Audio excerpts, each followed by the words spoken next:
Marcus Reed's mornings always started the same way, too early, too quiet, and heavy with responsibility. At 6:12 a.m., the small kitchen of his townhouse in suburban Maryland smelled like buttered toast and cheap coffee. Marcus stood barefoot on the cold tile floor, flipping pancakes into imperfect heart shapes while glancing at the clock. His movements were practiced, efficient, almost automatic, like a man who had learned to survive by routine. "Daddy, you made them lopsided again," Lily said, sliding into her chair, her backpack already half open on the floor. Marcus smiled, a tired but tender smile. "That's because real love isn't perfect." Lily rolled her eyes, unimpressed, but she still smiled back. She always did. At 35, Marcus was a disciplined, soft-spoken, and quietly resilient man. As a black single father and senior marketing strategist at a major media firm, he lived in a constant balancing act between being strong and being gentle, between ambition and caution, between who he was at home and who the world expected him to be at work. 3 years earlier, cancer had taken his wife, and with her went the version of Marcus who laughed easily and dreamed recklessly. What remained was a man who did his job well, paid his bills on time, and made sure his daughter felt safe, even when he didn't. At the office, Marcus was known as reliable, smart, calm, never loud, never careless. He had learned early that mistakes weren't forgiven as easily when you looked like him. During meetings, he often held back ideas, good ones, until someone else said them out loud. Then he'd nod quietly, swallowing the familiar mix of frustration and self-control. Survival had taught him that visibility was a risk. After dropping Lily at school, Marcus sat alone in his parked car for a moment longer than necessary. The silence pressed in. His phone buzzed with work emails, calendar alerts, reminders of deadlines and expectations, and beneath all of it was the same unspoken truth. Marcus was lonely. Not the kind of lonely that came from being alone, but the kind that came from never letting anyone get close enough to stay. That night, after Lily fell asleep, clutching her stuffed bear, Marcus sat on the edge of his bed, phone in hand, staring at an app he'd downloaded and deleted 3 times already. Maybe he thought it was time to stop just surviving. Maybe it was time to feel something again. He tapped Create Profile, and unknowingly took the first step toward a mistake that would change everything. By 8:30 a.m., the glass tower of Hale Media Group was already buzzing with quiet tension. People straightened their posture the moment the elevator doors slid open on the executive floor. Conversations dropped, smiles stiffened, laptops snapped shut. Victoria Hale had arrived. At 42, Victoria moved with controlled precision, heels clicking sharply against marble floors, tailored suit flawless, expression unreadable. She didn't waste energy on small talk. Respect, she believed, came from consistency and results, not warmth. To most employees, she was intimidating. To the board, she was indispensable. To herself, she was simply, focused. Victoria hadn't always been this way. Once, years ago, she'd laughed more, trusted easier, believed that love and ambition could exist side by side. That belief had cost her a marriage and left scars she rarely acknowledged. After the divorce, she had rebuilt herself brick by brick, disciplined, guarded, and emotionally impenetrable. Now work was safer than people. In the morning briefing, she scanned the room with a sharp, evaluative gaze. Marketing, finance, operations, all present. Her eyes paused just briefly on Marcus Reed. He sat upright, composed, tablet open, face calm. Always prepared, always professional. Victoria respected that. In a company full of loud voices and fragile egos, Marcus stood out by never demanding attention. Still, she noticed things others didn't. How he spoke only when asked. How his ideas were solid but often delivered last. How he never tried to impress her. It intrigued her. "Mr. Reed," Victoria said, her voice cool but even. "You'll be presenting the quarterly strategy later today." Marcus looked up, meeting her gaze without flinching. "Yes, ma'am." No hesitation, no nerves visible. Victoria nodded once and moved on, unaware that by the end of the day, a single misplaced message would crack the carefully built walls around them both. For now, she returned to her office, shutting the glass door behind her. And inside that quiet, powerful space, she believed, without question, that control was still hers. That night, after Lily had fallen asleep with her nightlight glowing soft yellow against the wall, Marcus sat alone at the small kitchen table. The house was quiet in that familiar, hollow way it always was after bedtime. He opened the dating app again. His profile felt awkward. Too honest, maybe. A single dad. Marketing strategist. Loves pancakes on Saturday mornings. Marcus stared at the screen, wondering if that made him sound boring or broken. Then a notification popped up. Maya, 33. "So what are you really looking for?" Marcus exhaled slowly. It was a simple question, but it carried weight. For years, he'd learned how to give safe answers at work, in conversations, even with himself. Tonight, something felt different. He typed, deleted, typed again. He wrote about wanting connection, not perfection. about missing closeness, warmth, being seen at the end of a long day. The words came easier than he expected, growing more unguarded, more intimate, more honest than anything he'd said to another woman in years.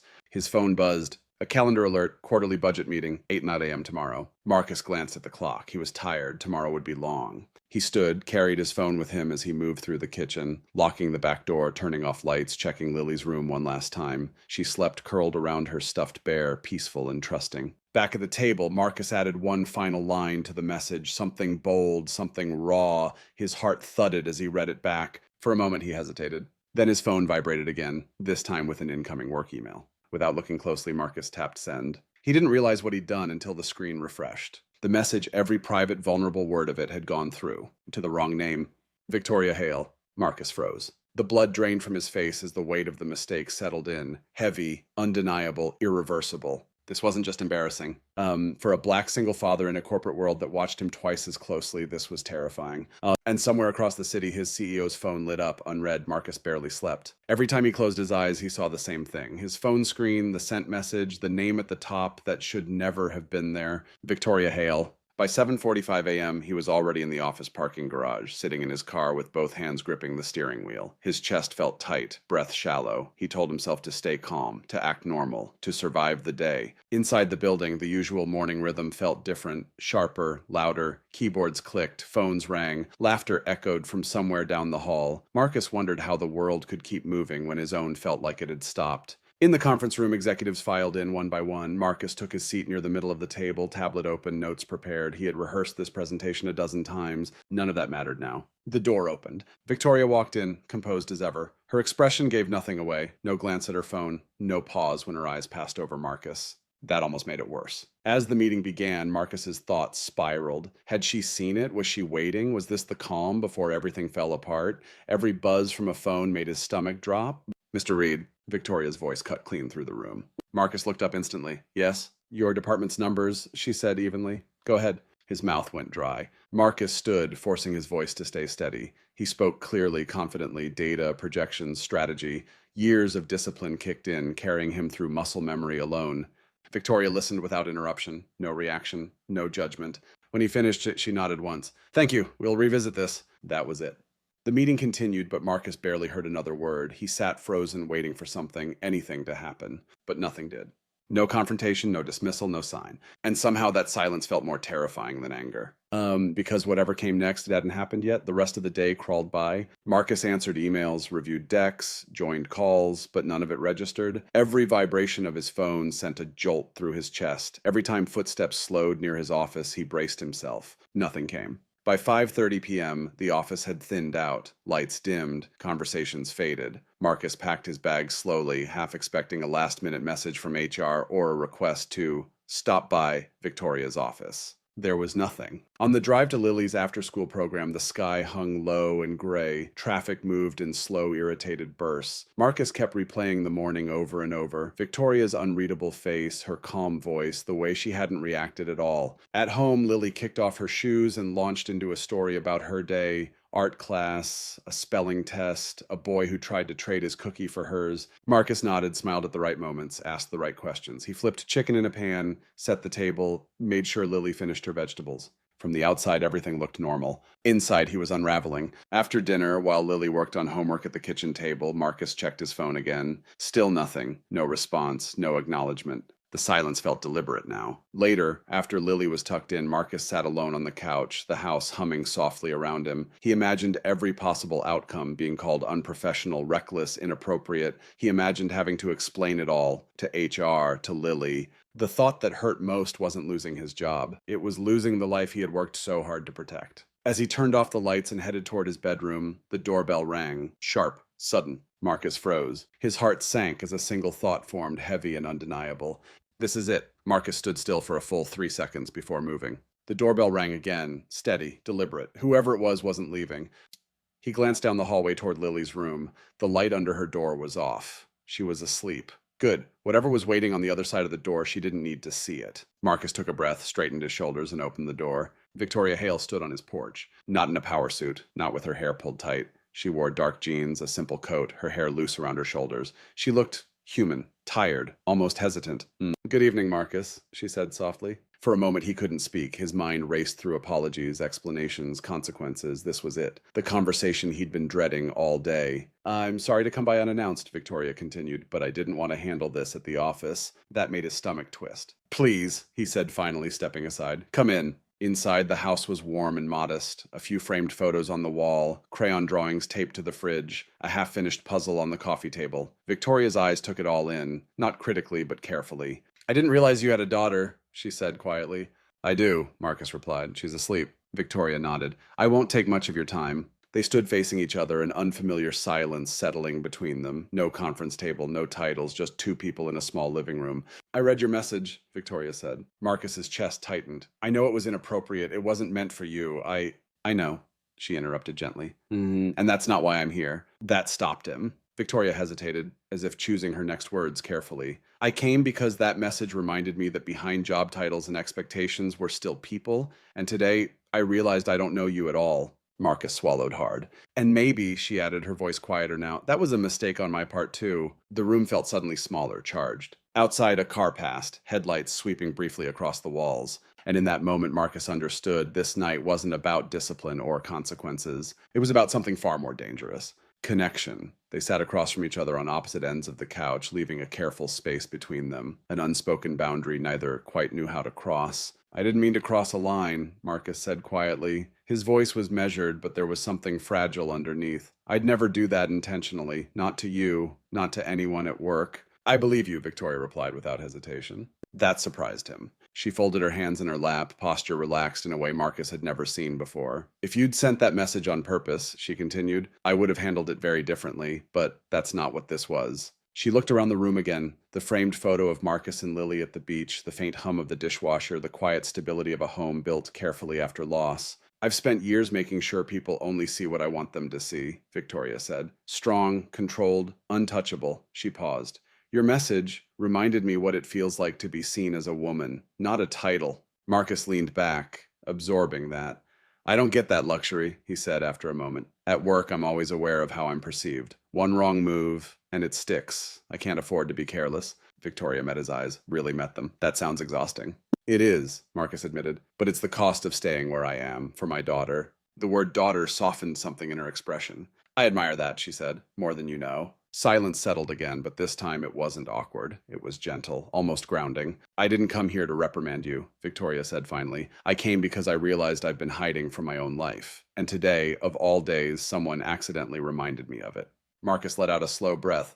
"I'm still scared," he confessed, "of what this could mean." "So am I," Victoria said, then with a small, honest smile, "but maybe that doesn't mean it's wrong." For the first time that night, Marcus felt something loosen in his chest. Not relief, hope. They didn't name what was happening that night. Victoria didn't stay long. There was no dramatic confession, no reckless decision, just a shared understanding that something had shifted, subtle, undeniable, and quietly dangerous. When she stood to leave, she hesitated near the door. "Tomorrow," she said carefully. "Nothing changes at work." Marcus nodded. "Of course." "And outside of work?" she asked, her voice steady but curious. He met her gaze. "Outside of work, we'll take it slow." That earned a small smile, real, unpolished. Over the next few weeks, they did exactly that.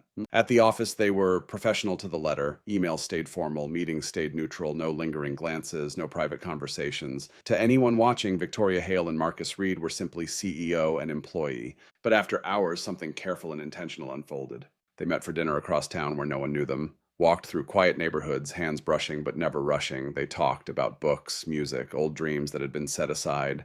Victoria listened in a way Marcus wasn't used to being listened to. Not as a curiosity, not as an exception, but as a man. Slowly, Victoria stepped into Marcus's world. She met Lily at the park one Saturday morning, introduced only as a friend. Lily studied her with sharp, childlike perception. "You make my dad laugh," Lily said matter-of-factly. Victoria smiled. "I like that about him." That night, as Marcus tucked Lily into bed, she asked, "Is she going to stay?" Marcus paused. "I don't know yet." "I hope she does," Lily said softly.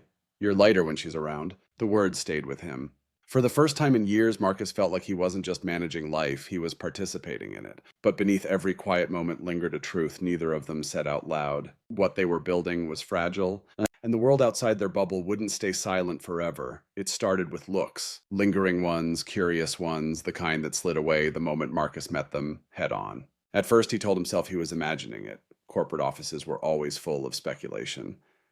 That was normal. What wasn't normal was the way conversations dipped into silence when he walked into the break room, or how a joke would trail off mid-sentence, unfinished. Then came the comments, quiet enough to deny, sharp enough to sting. Guess some people get their ideas approved faster than others. Marcus heard it as he passed a cluster of executives near the coffee machine. No names were mentioned, none were needed. His chest tightened. He kept walking, jaw set, shoulders squared. Years of practice told him how to move through moments like this. Don't react, don't confirm, don't give them anything. Still, the words followed him back to his desk. In meetings, his proposals were scrutinized more closely than before. Questions lingered longer, approvals came slower. He could feel the shift, subtle but unmistakable. At lunch, Marcus sat alone in his car, staring out at the parking lot. He checked his phone, thumb hovering over Victoria's name. He didn't text. That night, when they met for dinner, he tried to act normal. Victoria noticed anyway. She always did. "You're quieter," she said gently. "It's nothing," Marcus replied, forcing a smile. But later, lying awake in the dark, the familiar fear crept in, the one he'd carried his whole career. The fear that no matter how competent, how careful, how deserving he was, people would always assume there was another reason for his success. A reason that fit their narrative. By the end of the week, the whispers had a shape, a story. And in that story, Marcus wasn't a talented strategist or a devoted father. He was a man who'd crossed a line to get ahead. The pressure built until it pressed against everything he was trying to protect. And for the first time since Victoria entered his life, Marcus wondered if loving her might cost him more than he was prepared to lose. Marcus didn't plan to pull away. It happened quietly. Missed calls, delayed replies, dinners rescheduled because of work. He told himself he was being responsible, careful, protective. But the truth was simpler and uglier. He was scared. The whispers at the office had followed him home, settling into his thoughts like a weight he couldn't shake. Every approving nod from leadership felt suspect now. Every compliment felt conditional. One afternoon, he overheard two senior managers laughing near the elevators. "Must be nice," one said, dating the boss. They didn't see Marcus standing just out of sight. That night, he met Victoria at their usual spot. The conversation felt strained, fragile. When she reached for his hand, he hesitated. "This isn't working," he said suddenly. Victoria stilled. "What do you mean?" "The rumors, the assumptions. People think I'm getting ahead because of you." His voice was tight, defensive, almost desperate. "I can't afford that." Her expression hardened, not with anger, but hurt. "So you think walking away fixes that?" "I think," he ran a hand through his hair, "I think this was a mistake." The word landed heavy between them. Victoria stood. "If that's what you believe, I won't argue." Her voice was calm, controlled, too controlled.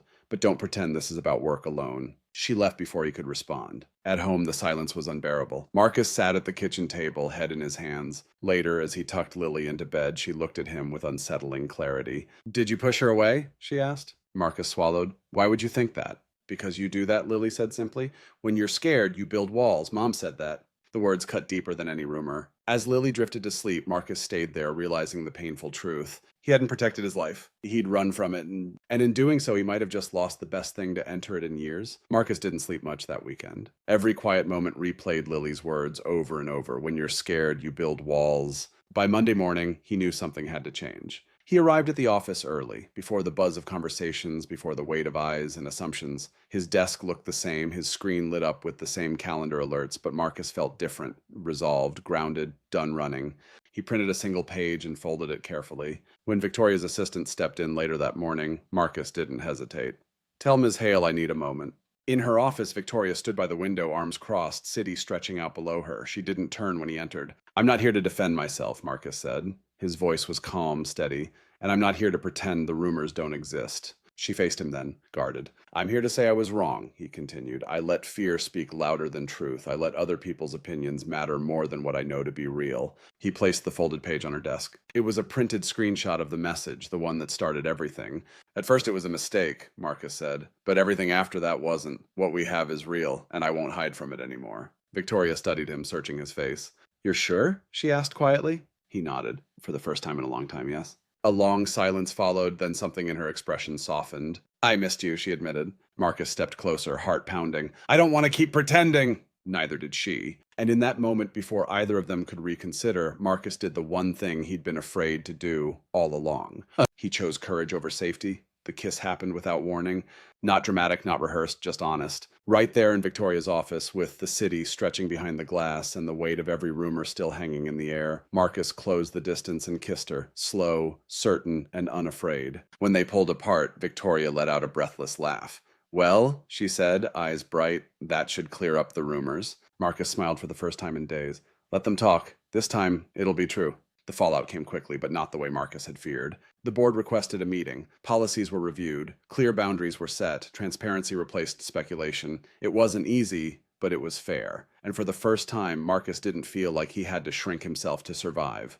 At work, he spoke up more. His ideas landed because they were strong, nothing more, nothing less. The whispers faded when results spoke louder. At home, life softened. 6 months later, the smell of pancakes filled the kitchen again. Lily set the table for three, humming to herself. The doorbell rang and she ran to open it. Victoria, Lily said, wrapping her arms around her without hesitation. Victoria knelt to hug her back, then looked up at Marcus with a warm, content, unmistakably joyful smile. Some nights after Lily fell asleep, Marcus and Victoria sat on the porch talking about the future, careers, challenges, what it meant to build something real after loss. I used to think control was safety, Victoria admitted once, resting her head on Marcus's shoulder. But love taught me otherwise. Marcus nodded. I used to think staying quiet kept me safe. Turns out it just kept me alone. They laughed softly. What began as a humiliating mistake had become the bravest decision Marcus ever made. Not because it was easy, but because it was honest. And sometimes that's all it takes to change a life.